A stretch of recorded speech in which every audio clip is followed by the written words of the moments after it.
Hello ladies and gentlemen, CaptainShack here, and welcome to the top 5 big kickstarted MMOs you should keep an eye on. Our good friends over at MMORPG.com put out an article just recently talking about some really interesting mass multiplayer games that are currently in the pipe that have sprouted out of Kickstarter. After doing a bit of research, I have to say, good things could be on the way for the MMORPG genre. Number 5, Crowfall. If it wasn't for MMORPG.com, I wouldn't even have known about this particular title, but damn does it have my interest peaked. Slapping names like Star Wars Galaxy's Ultima Online on your product used to be a big deal, but nowadays it seems like everyone's doing it, and no one's really delivering. Crowfall aims to change all that, and get this tagline: Game of Thrones meets EVE Online. The game has a list of features that's fairly impressive. Voxel-based destruction, action-based combat, campaigns that actually have an end, claiming territory, differing rules per campaign you play on, a vassal system, a full-on player housing, crafting as a primary activity for characters, a player-based economy that actually encourages player interaction, and most importantly, a kick-ass looking campaign system that allows for you, the player, to wreck everything, or save everything depending on the campaign. The list goes on and on for features. It's definitely worth a check out, and it doesn't hurt that the game made $800,000 in 3 days on Kickstarter. Number 4, Pathfinder Online. Another MMORPG that's very basis is on the player base having a meaningful impact on the world around them. Through building structures, the game's economy, crafting, and the big focus, open world PvP and territorial control, which will have some type of trade routes and resource management built in. What has me really interested is how they will deal with the open PvP nature of the title.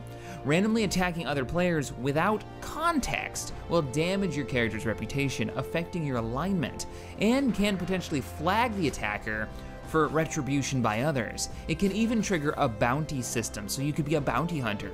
You could even be forced to work with only those who are just as bad as yourself. Real meaningful consequences for being a murderous jerkbag? I'll believe it when I see it. Number 3, Shards Online. Now this one was originally brought to my attention by my girlfriend Tabby. She's all kinds of excited by the idea of player-run servers, the taming of animals, and a housing system. What surprised me was the NPCs and world simulation aspect. NPCs actually have jobs and lives, and they go about their own business daily. This is supposed to be only the surface of the world simulation. The housing system also really reminds me of UO's style. Always a plus in my book. So check out MMORPG.com for more details on this title, because their website for the game, not fantastic. There's not a lot of info there. Number 2, Camelot Unchained. Talk about a blast from the past. Way back when, a little game called Dark Age of Camelot dropped on the then tiny MMO community, and it made big waves. It really defined realm versus realm PvP combat on a large scale. Many of the lessons learned during this title are still used in MMO game design today. This inspired by, but not a direct sequel, was funded on Kickstarter back in May of 2013 and is just getting into alpha testing. So we've got some time before she drops on the MMO scene fully. Having hit over $3 million in funding, the real question is, will they redefine the three-way faction fighting PvP like its predecessor did? Well, only time will tell. Hopefully it does better than the other MMO labeled Unchained.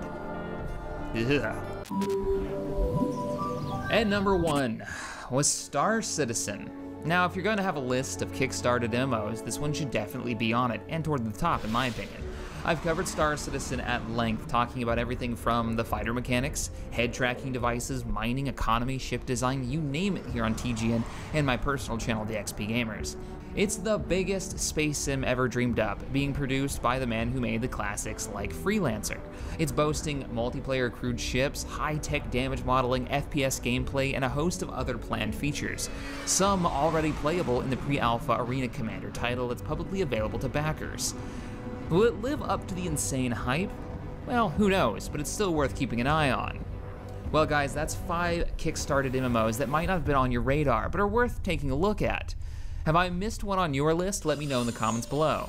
As always, thanks for watching, and I will see you guys next time. Hello ladies and gentlemen, CaptainShack here, and welcome to Star Citizen vs. EVE, the mining experience. Now, I know being a miner isn't